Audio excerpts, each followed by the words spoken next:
রাজ্যের বিভিন্ন সরকার পোষিত বিদ্যালয়ে কর্মরত এনএসকিউ শিক্ষক যারা মূলত বেসরকারি ট্রেনিং প্রোভাইডার দ্বারা পরিচালিত সিএসএস ভিএসি স্কিমের বিভিন্ন সেক্টরের অধীনে অস্থায়ী শিক্ষক। বহু প্রতিকূলতা সত্ত্বেও ওনারা নবম থেকে দ্বাদশ শ্রেণীর ছাত্রছাত্রীদের স্বনির্ভরতার পথ দেখাতে প্রতিটি বিদ্যালয়ে 2টি করে সাবজেক্ট পড়িয়ে থাকেন। একে তো ল্যাব নেই, বই নেই, নির্দিষ্ট সিলেবাসের কোনো বালাই নেই, ঠাঁই নেই মডেল কোশ্চেনের ভাণ্ডারে। অন্যদিকে রয়েছে উচ্চ মাধ্যমিক বিভাগে বিষয় নির্বাচনের ক্ষেত্রেও কম প্রাধান্য। ওনাদের পদের স্থায়ীকরণ, মাসিক পারিশ্রমিক বৃদ্ধি এবং তার নিয়মিতকরণ এরকম দাবি তো রয়েছেই। ঠিক এমনই সাম্প্রতিক এক সমস্যার সম্মুখীন হতে হলো এনএসকিউ শিক্ষকদের। দেখা যাচ্ছে গত 2 মাস অর্থাৎ জুলাই এবং আগস্ট মাসের স্যালারি এখনও পর্যন্ত হয়নি ভোকেশনাল শিক্ষকদের।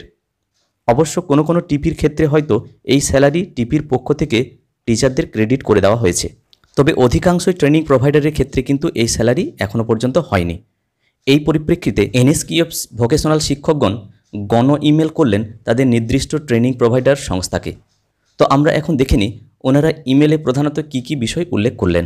তো ভিডিওটি যদি ভালো লাগে তাহলে অবশ্যই লাইক করবেন, কারণ আপনাদের একটা লাইক আমার পরবর্তী ভিডিওগুলো তৈরি করতে আগ্রহ জন্মাবে। তো চলুন দেখে নিই আমরা এখানে ইমেলে মূল বিষয়বস্তুগুলি কী লেখা রয়েছে। আমি সম্মানের সহিত আপনাকে জানাতে চাই যে আমি এমুক স্কুলের কনস্ট্রাকশন সেক্টরের একজন ভোকেশনাল ট্রেনার আপনাদের মর্যাদাপূর্ণ সংস্থার অধীনে, এবং আমি আপনাদের দৃষ্টি আকর্ষণ করতে চাই যে গত জুলাই এবং আগস্ট মাসের পারিশ্রমিক আমি পাইনি।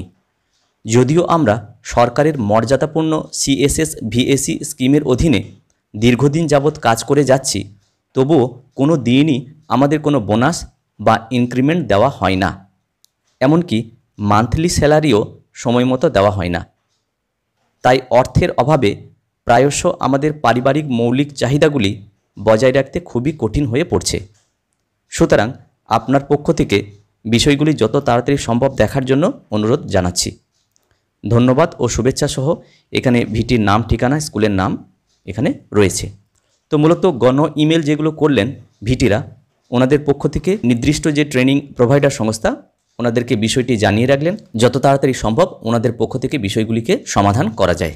যাই হোক, ছোট এই ভিডিওটির মাধ্যমে আমি বিষয়টি তুলে ধরার চেষ্টা করলাম। যদি ভিডিওটি ভালো লাগে এবং কাজে লাগে তাহলে অবশ্যই লাইক, শেয়ার এবং কমেন্ট করবেন, এবং চ্যানেলে সাবস্ক্রাইব না থাকলে চ্যানেলটি সাবস্ক্রাইব করে রাখবেন। সবাই ভালো থাকুন, সুস্থ থাকুন। ধন্যবাদ।